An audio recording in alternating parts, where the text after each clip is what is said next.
जिन स्टूडेंटों ने पहले परसेंटेज के 3 पार्ट नहीं देखे हैं वो मेरी चैनल की प्लेलिस्ट में जाके पहले वो पार्ट देखें, उसके बाद में आप ये पार्ट समझे। आप बिना टाइम वेस्ट किए आपको परसेंटेज का पार्ट नंबर 4 कराते हैं।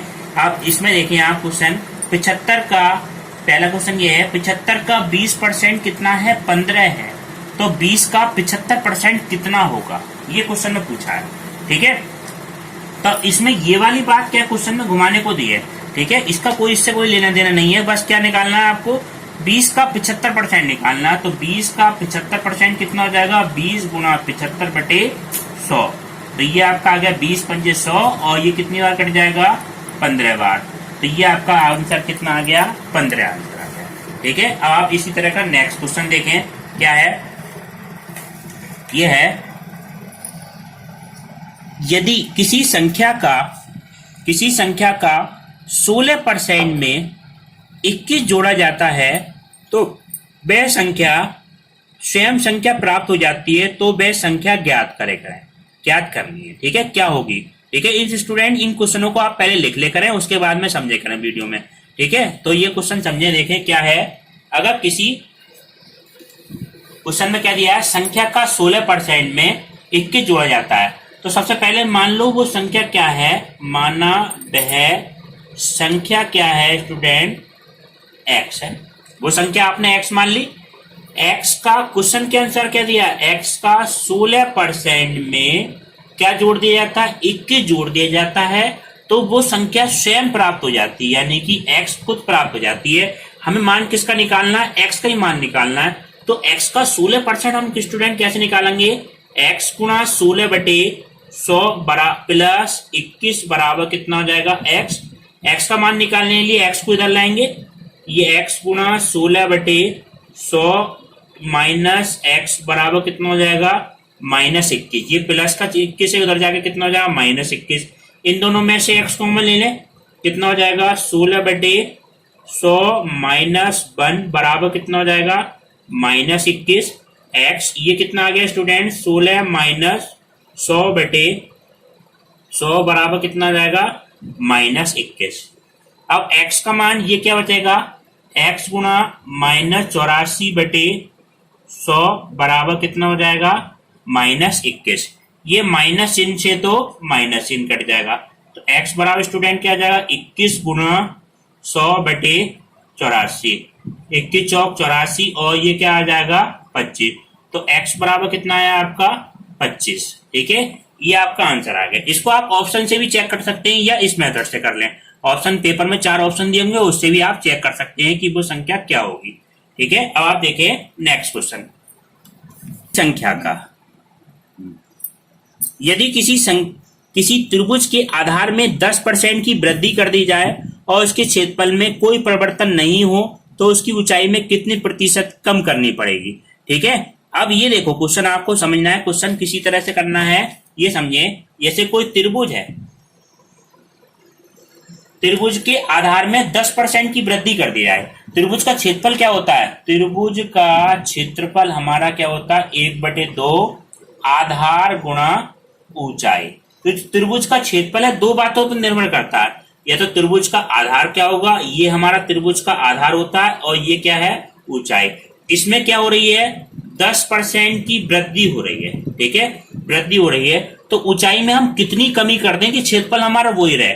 ठीक है, तो हमें क्या निकालना है? इसमें ऊंचाई में क्या करनी पड़ेगी आपको स्टूडेंट? कमी करनी पड़ेगी। तो कमी परसेंट क्या हो रही है? कमी प्रतिशत घटी ऊंचाई हम निकाल लें, घटी ऊंचाई। इसको हम किस तरह से निकालेंगे?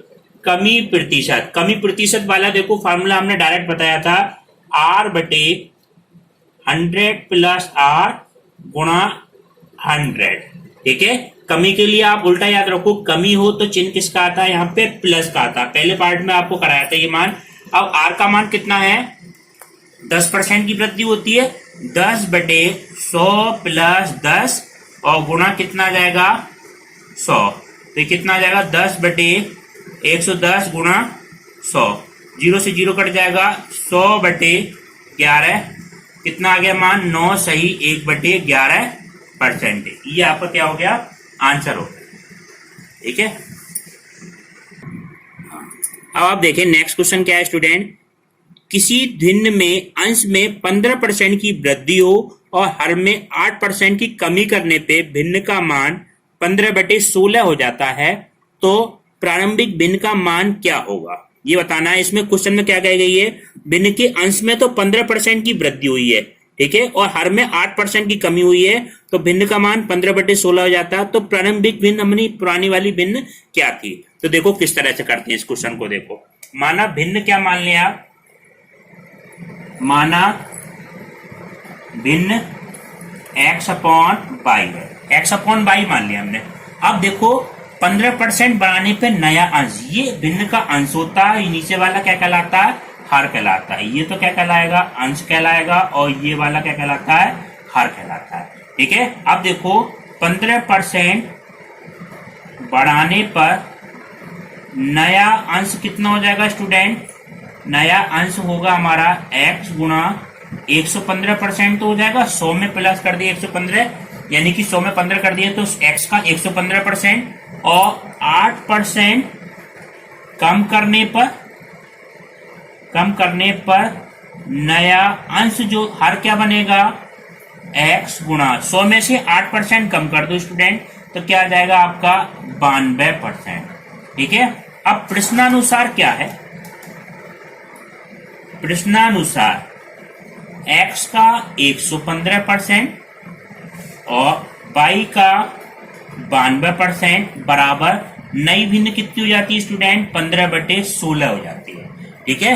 x और y का मान यानी पुरानी भिन्न हमें ज्ञात करनी है, तो आपको ऐसे लिख सकते हैं x गुणा 115/100 y गुणा 92/100 बराबर कितना हो जाएगा स्टूडेंट, 15/16। 100 से 100 कट जाएगा, तो x/y बराबर कितना आ जाएगा स्टूडेंट, ये 92 के ऊपर गुणा हो जाएगी, 15 गुणा 92 और 115 की यहाँ गुणा हो जाएगी 16 गुणा 115, तो 15 से काटो, ये 5 3 15, 5 दूनी 10 और 5 3 15 और 4 चौक 16 और 4 से ये कट जाएगा, 4 दूनी 8 और 4 3 12, 23 से 23 कट गया, तो इसका आंसर कितना आ गया स्टूडेंट, 3/4।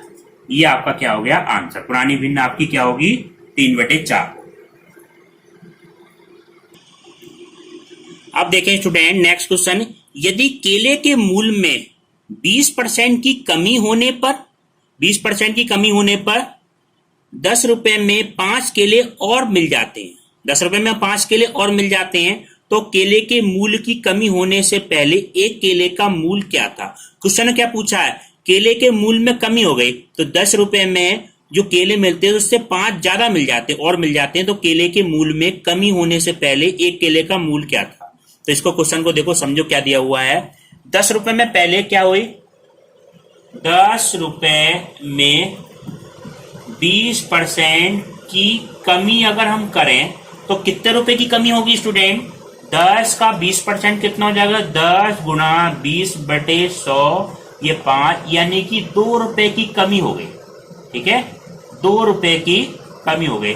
अब देखो क्वेश्चन में क्या क्या है, 20% की कमी होने पर 10 रुपए में 5 केले अतिरिक्त मिल जाते हैं, यानी ज्यादा मिल जाते हैं, तो यानी कि 2 रुपए में, अतः 2 रुपए में 5 केले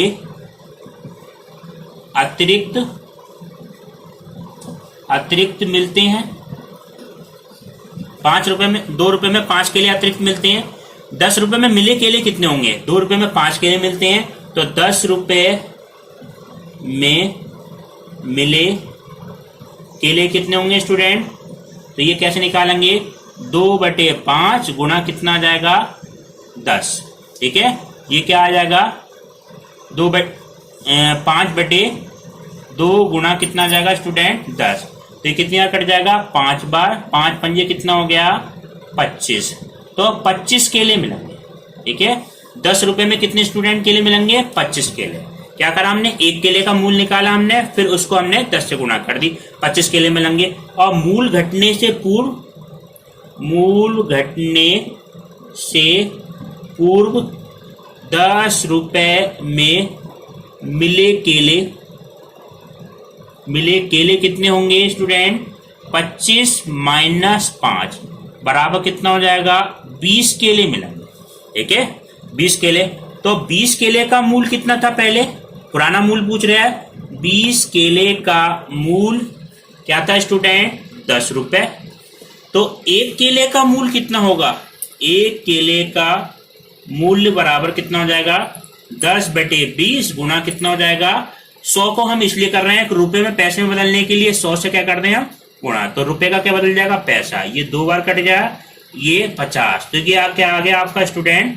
50 पैसा। तो एक केले का मूल कितना होगा? 50 पैसा होगा, मूल घटने से पूर्व। अब आप देखें नेक्स्ट क्वेश्चन आपका। एक परीक्षा में ब्रजेश ने 20% अंक प्राप्त किए और 30 अंकों से अनुत्तीर्ण घोषित हो गया।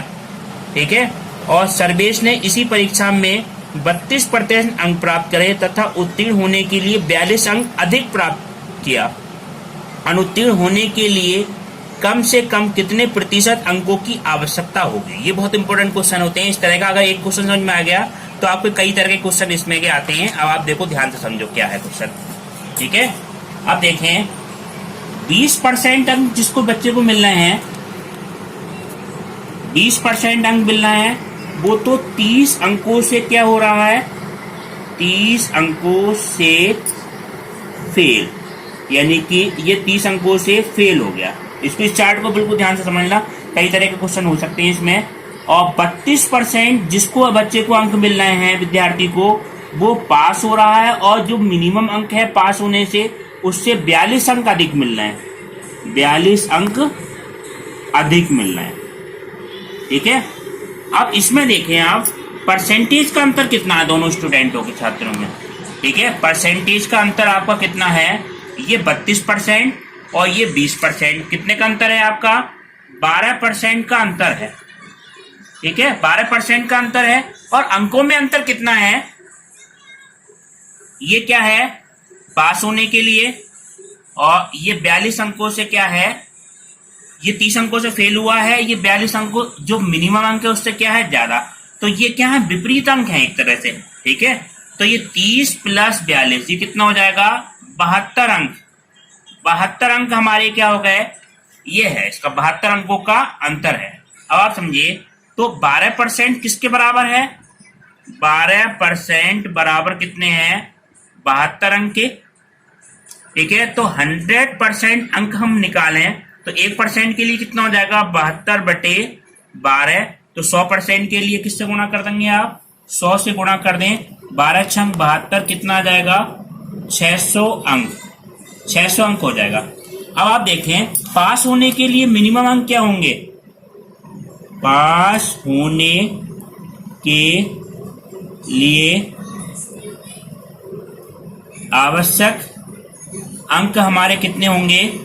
पास होने के लिए आवश्यक अंक, देखो 20% अंक आ रहे हैं तो 30 अंकों से फेल हो रहा है। कुल अंक कितने हैं? 600। तो 600 का आप क्या निकालें स्टूडेंट? 20% निकाल लें और प्लस क्या कर दें आप? 30 नंबर ऐड कर दें। 600 का 20% प्लस 30 नंबर, 0 से 0 कट जाएगा। तो ये क्या आ जाएगा? 120 प्लस 30 बराबर कितना आ जाएगा? 150 अंक आएंगे। ठीक है, आप देखो क्वेश्चन ने क्या पूछा था? ये 150 अंक 600 अंक का कितना प्रतिशत है? ठीक है, तो आप ये निकाल लें 150 अंक 600 अंक का प्रतिशत कितना है? तो 150 अंक कितना प्रतिशत होगा? तो 150 बटे टोटल कितना है? 600 गुणा 100, 0 से 0 कट जाएगा। ये कितना आ जाएगा? 25%। तो ये क्या होगा? 150 अंक 600 का कितना होगा? 25%। यही क्वेश्चन में पूछा था कितने प्रतिशत अंकों की आवश्यकता होगी। तो मिनिमम पास होने के लिए उस बच्चे को 25% अंक लाने होंगे। ठीक है, एक परीक्षा में 70% विद्यार्थी अंग्रेजी में, 65% विद्यार्थी और गणित में उत्तीर्ण हुए हैं। तो एक परीक्षा में 70% विद्यार्थी तो अंग्रेजी में उत्तीर्ण हुए हैं और 65% गणित में उत्तीर्ण हुए हैं और 27% विद्यार्थी दोनों विषयों में अनुत्तीर्ण हुए हैं। इस बात पर गौर देना, ये तो दोनों उत्तीर्ण हुए हैं, ये क्या हुए? अनुत्तीर्ण हुए हैं। दोनों विषयों में उत्तीर्ण होने वाले विद्यार्थियों का प्रतिशत है, ये बताना हमें। देखो क्वेश्चन में क्या क्या दिया हुआ है, ये समझे आप। अंग्रेजी में फेल विद्यार्थी, अंग्रेजी में फेल विद्यार्थी, अंग्रेजी में फेल विद्यार्थी कितने हैं स्टूडेंट? 30%। 30% विद्यार्थी क्या है अंग्रेजी में फेल। ये हमने कैसे निकाला? अंग्रेजी में पास विद्यार्थी कितने दे रखे थे? ये दिए होते 70% दे रखे थे। ये पास वाले हमें दे रखे थे, हमें निकालने फेल वाले, तो किस में से हम कर दिया? 100 में से कम कर दिया। इस वजह से सीधे सीधे 100 में से कम करके निकाल लिए। इसी तरह से हम क्या गणित में फेल विद्यार्थी हम निकालें, गणित में फेल विद्यार्थी वो कितना हो जाएगा? ये आ जाएगा आपका 65% दिए होते गणित में पास विद्यार्थी, तो फेल वाले कितने हो जाएंगे? ये आपके आ जाएंगे 65 माइनस 100 माइनस 65 यानी कि 35%। ये तो आप 100 में से घटा के आप निकाल लेंगे, बिल्कुल सिंपल। और दोनों में फेल विद्यार्थी, दोनों विषयों में फेल विद्यार्थी कितने होंगे स्टूडेंट? फेल विद्यार्थी ये आपका कितना दिया रखा है? 27%। 27% विद्यार्थी ऐसे होंगे जो दोनों विषयों में फेल होंगे, या तो गणित में होंगे या अंग्रेजी में होंगे। तो इसको हम बिन आरेख की सहायता से करते हैं। ये चार्ट आपको बहुत तरह से काम आता है, अगर आप ये सीख गए तो कई तरह के क्वेश्चन आप कर जाएंगे। जैसे एक तो बनाए इंग्लिश का सेट, और एक तरफ बनाना है हमें गणित का। ये तो इंग्लिश वाले हैं और ये मैथ वाले, ठीक है। सबसे पहले ये वाला कॉमन जो क्षेत्र होता है वो दोनों विषयों के लिए होता है। इसमें दोनों विद्यार्थी कितने फेल हैं?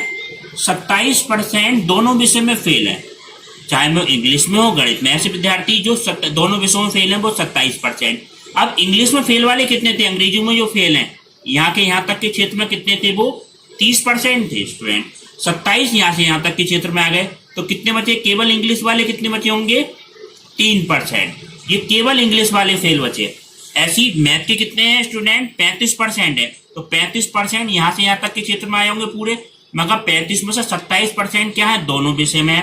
तो 35 में से आप 27 घटा दें, 35 में 27 घटाने के बाद कितना आ गया? 8% विद्यार्थी ऐसे होंगे जो मैथ के होंगे। अब आप देखें, केवल एक विषय में, एक या दोनों विषय में कुल फेल विद्यार्थी, या तो एक, आप ये ध्यान से समझें, केवल एक या दोनों विषयों में, दोनों विषयों में कुल फेल विद्यार्थी, ये इस बार यहाँ इनको समझना है आपको ध्यान से।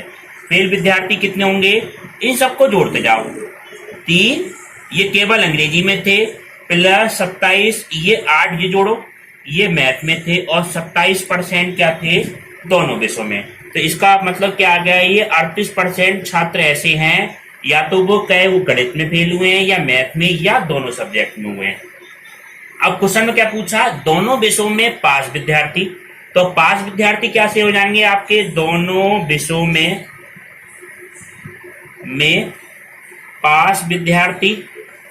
तो पास विद्यार्थी कैसे निकालेंगे? फेल कितने हुए हैं स्टूडेंट? 38%। पास कैसे निकालेंगे? 100 माइनस 38 बराबर कितना हो जाएगा स्टूडेंट? 62% विद्यार्थी दोनों विषयों में क्या होंगे? पास हो गए होंगे, ठीक है। अब आप देखें नेक्स्ट क्वेश्चन है स्टूडेंट, एक परीक्षा में 70% विद्यार्थी अंग्रेजी में तथा 65% विद्यार्थी गणित में उत्तीर्ण हुए हैं। उसी तरह का क्वेश्चन है ये, पिछले क्वेश्चन की तरह। यदि 27% दोनों विषयों में अनुत्तीर्ण हुए हैं, ये फेल हुए हैं 27%, दोनों विषय में 248 विद्यार्थी उत्तीर्ण हो, तो कुल विद्यार्थियों की संख्या बतानी है हमें कितनी होगी, ठीक है। इस क्वेश्चन को बिल्कुल ध्यान से समझना। एक बार बता देते हैं, एक परीक्षा में 70% विद्यार्थी अंग्रेजी में तथा 65% विद्यार्थी गणित में उत्तीर्ण हुए हैं, ठीक है। यदि 27% दोनों विषयों में अनुत्तीर्ण हुए हैं, तो दोनों विषयों में 248 विद्यार्थी उत्तीर्ण हो, तो कुल विद्यार्थियों की संख्या कितनी होगी। तो आप कराते हैं इसको, देखो ध्यान से समझो क्या कराया है। अब देखो अंग्रेजी में अनुत्तीर्ण विद्यार्थी कितने हैं स्टूडेंट? अंग्रेजी में अनुत्तीर्ण विद्यार्थी ये कितने हैं? 100 माइनस 70 बराबर कितना हो जाएगा? 30%। क्योंकि क्वेश्चन में क्या दिया था? अंग्रेजी में उत्तीर्ण विद्यार्थी दे रखे थे, अनुत्तीर्ण हमें निकालना तो 100 में से घटा दो, सिंपल। ऐसे ही हम गणित में अनुत्तीर्ण विद्यार्थी निकालेंगे स्टूडेंट, गणित में अनुत्तीर्ण विद्यार्थी, तो इसके लिए भी क्या करेंगे 100 माइनस 65 बराबर कितना हो जाएगा 35% स्टूडेंट। और दोनों विषयों में अनुत्तीर्ण विद्यार्थी ये क्या दिया है, दोनों विषयों में अनुत्तीर्ण विद्यार्थी, ये आपका क्या दे रखा है, ये 27% हमें क्वेश्चन में दे रखा है। अब हम निकालें एक अथवा दोनों विषयों में अनुत्तीर्ण विद्यार्थी, तो इसके लिए इस तरह से एक पाई चार्ट सा बनाते हैं आपको, बेनारेख सा, ये समझें। देखो एक तरफ इंग्लिश, एक तरफ कितना है मैथ है, ठीक है। अब देखो दोनों विषय में अनुत्तीर्ण कितने हुए हैं 27%, ठीक है। दोनों विषयों में अनुत्तीर्ण कितने हुए हैं 27%, या तो वो अंग्रेजी में है या मैथ में, दोनों में कॉमन में है। ऐसे विद्यार्थी 27% जो दोनों विषयों में अनुत्तीर्ण हुए। अब देखो 30% केवल अंग्रेजी वाले थे, 30% में 27% तो ये आ गए, तो ये घटा के लिखे तो ये कितने हो गए आपके स्टूडेंट 3%। विद्यार्थी ऐसे होंगे जो अंग्रेजी में फेल हुए होंगे।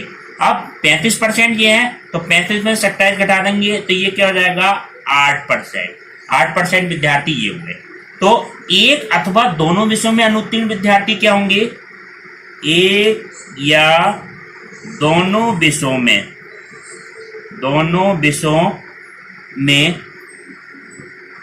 अनुत्तीर्ण विद्यार्थी, दोनों विषयों में अनुत्तीर्ण विद्यार्थी 3 + 27 + 8, 3 + 27 + 8 बराबर कितना हो गया स्टूडेंट 38%। और उत्तीर्ण, ये अनुत्तीर्ण विद्यार्थी हैं दोनों विषयों में, तो उत्तीर्ण विद्यार्थी कितने होंगे 62%। तब उत्तीर्ण विद्यार्थी बराबर 100 माइनस 38 बराबर कितना हो जाएगा 62%, ठीक है। देखो पहले के क्वेश्चन की तरह बिल्कुल 65% तो पहले भी निकाला था, पर इसमें क्या दे रखा है एक्स्ट्रा कि 62% जो 5 विद्यार्थी हैं वो किसके बराबर हैं 248 के बराबर हैं, ठीक है। तो 1% किसके बराबर होगा स्टूडेंट 248 बटे 62, और 100% हमें निकालने, कुल संख्या निकालनी है, तो 248 बटे 62 गुना कितना हो जाएगा 100 हो जाएगा। तो इसकी आप कैलकुलेशन करेंगे तो ये क्या आ जाएगा 4 बार तो ये चला जाएगा, तो 100 की और इसकी गुणा करेंगे कितना हो गया 400 स्टूडेंट। ये आपका क्या आ गया आंसर आ गया, 400 स्टूडेंट हमारे क्या होंगे उत्तीर्ण होंगे। आप देखें नेक्स्ट क्वेश्चन आपका, एक परीक्षा में 1200 परीक्षार्थी लड़के और 800 लड़कियां हैं, ठीक।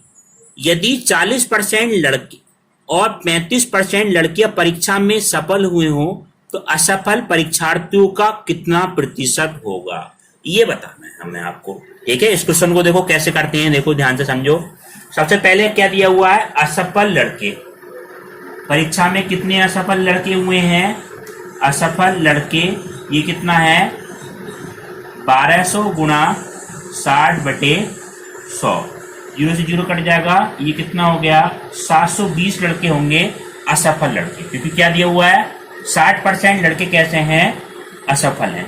असफल लड़कियां कितनी हैं, असफल लड़कियां ये कितने परसेंट दे रखी हैं 35% दे रखी हैं, और कितनी है लड़कियां 800 लड़कियां, तो 800 का 35% निकालना है, तो 800 गुणा 35 बटे 100, 0 से 0 कट के कितना हो जाएगा 520 क्या होंगी लड़कियां असफल हो गई।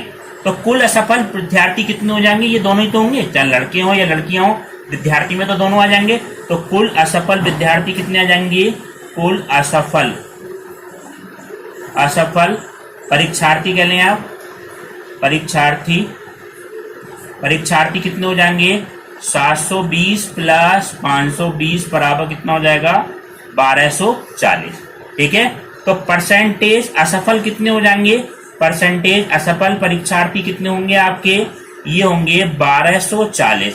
अब देखो टोटल हमें कितना है परीक्षार्थी टोटल है कितने, 1200 800 यानी कि 2000 तो है, नीचे टोटल कितना आता है 2000 और गुणा क्या कर दें आप 100 से, परसेंटेज निकालने के लिए 2 जीरो से 2 जीरो कट जाएंगे, 0 से 0 कट जाएंगे, ये कितना आ जाएगा आपका 62%। तो 62% बच्चे क्या होंगे, परीक्षार्थी असफल होंगे, चाहे वो लड़के हों चाहे वो लड़कियां हों, परीक्षार्थी आ जाएगा।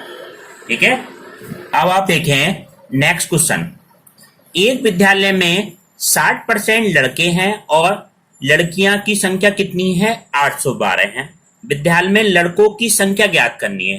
तो क्वेश्चन में क्या दिया हुआ है, विद्यालय में 60% तो क्या है लड़के हैं और लड़कियों की संख्या कितनी है 812 है।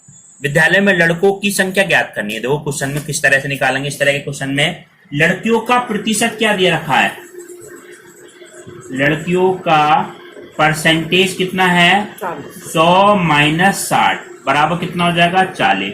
ये कैसे निकाला, क्वेश्चन में क्या दे रखा था घुमाने के लिए, लड़कों का प्रतिशत दे रखा था, लड़कियों का प्रतिशत निकाला तो 100 में से घटा दिया तो कितना आ जाएगा आपका 40%।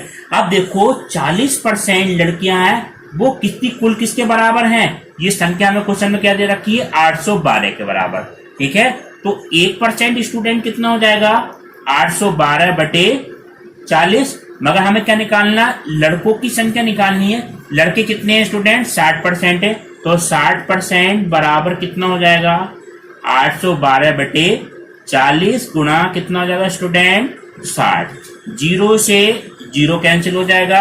अब इसको हम काटें 4 से, तो 4 दूनी 8, 4 तिया 12, तो 203 की गुणा हम किससे करें, हम 6 से करें, तो ये आपका आ जाएगा 6 तिया 18 और 6 दूनी 12, तो 1218 विद्यार्थी क्या होंगे, लड़के होंगे। ठीक है, ये लड़कों की संख्या हमें ज्ञात करनी थी इस क्वेश्चन में। आओ चैनल को, अगर वीडियो आपको अच्छी लगी हो तो चैनल को वीडियो को लाइक करना तथा चैनल को सब्सक्राइब कर लेना।